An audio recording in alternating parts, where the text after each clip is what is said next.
Assalamualaikum, halo semuanya. Pada video sebelumnya, kita telah mempelajari tentang hukum Newton 1 dan 2. Nah, pada video kali ini, kita akan mempelajari tentang hukum Newton yang ketiga. Sebelum kita lanjut ke materi, jangan lupa klik tombol subscribe dan lonceng ya. Dan jangan lupa pula share, like, dan komen. Terima kasih.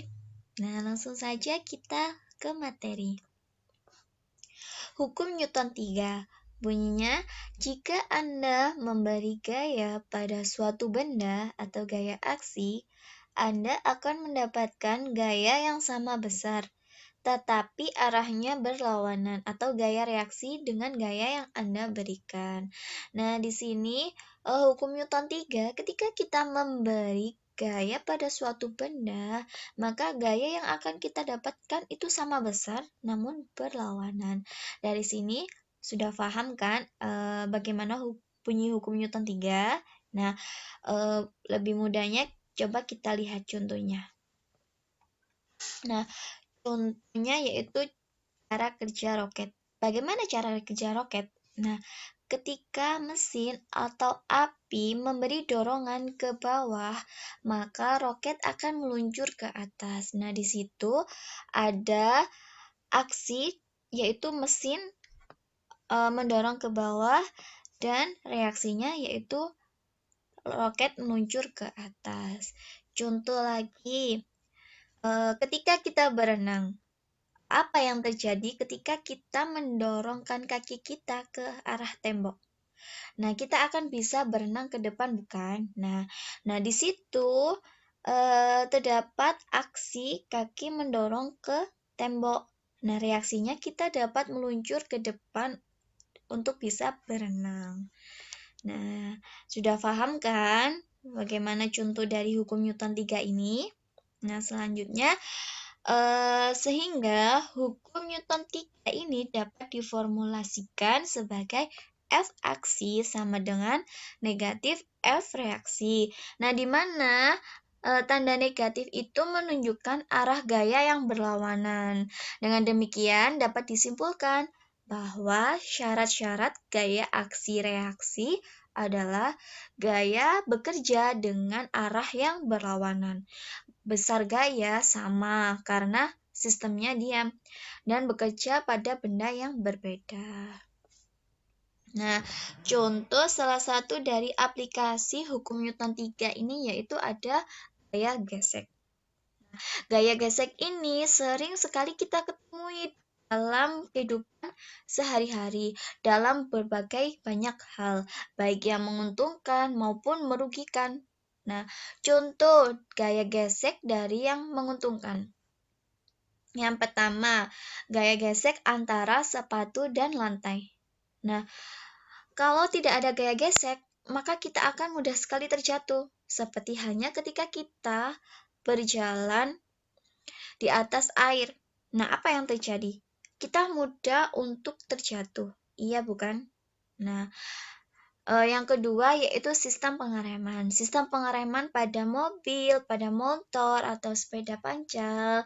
Nah, itu juga menggunakan gaya gesek. Nah, itu tadi contoh gaya gesek yang menguntungkan. Sekarang, contoh gaya gesek yang merugikan. Yang pertama yaitu gesekan yang menyebabkan benda-benda terkikis. Nah, contohnya apa sih? Seperti sepatu. Ketika kita memakai sepatu, apa yang terjadi ketika kita terus-menerus memakai sepatu tersebut? Akan menjadi tipis kan sol sepatunya? Nah, itu karena adanya gesekan antara sepatu dan lantai atau tanah.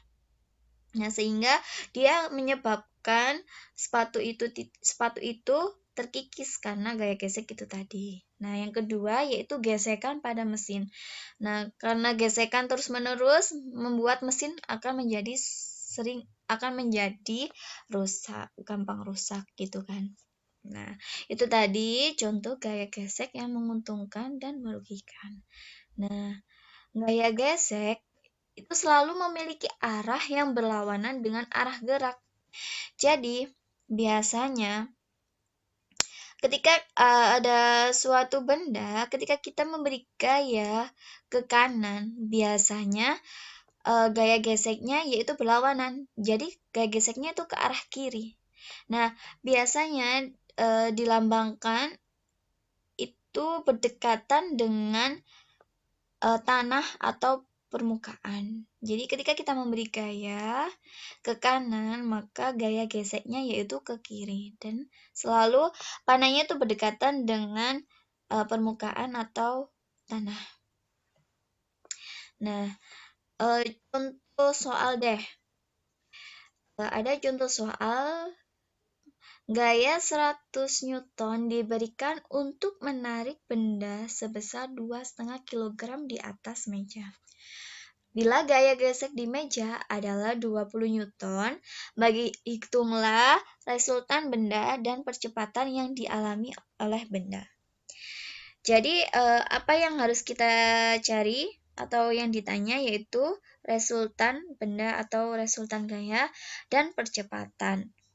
Nah, misalkan kita gambarkan seperti ini ya.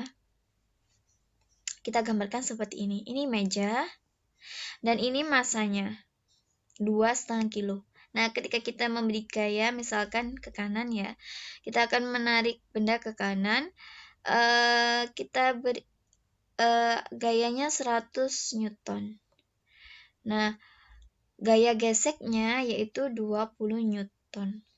Nah, bagaimana resultan gayanya? Jadi, kita punya gaya 100, tetapi ada yang menghambat yaitu 20 Newton. Berarti kan 100 dikurangi 20, yaitu 80 Newton. Nah, selanjutnya percepatannya. Bagaimana? Seperti yang sebelumnya, yaitu delta F, sigma F sama dengan massa kali percepatan. Nah, F-nya berapa tadi? Sigma F-nya berapa? 80. Nah, 80 massanya 2,5. Nah, berarti bagaimana percepatannya? Berarti 80 dibagi 2,5. Jadi percepatannya yaitu 32 meter per sekon kuadrat. Nah, itu tadi contoh soal dari gaya gesek. Dari sini sudah paham kan? Nah, itu tadi sedikit penjelasan tentang hukum Newton 3. Terima kasih telah menonton. Wassalamualaikum warahmatullahi wabarakatuh.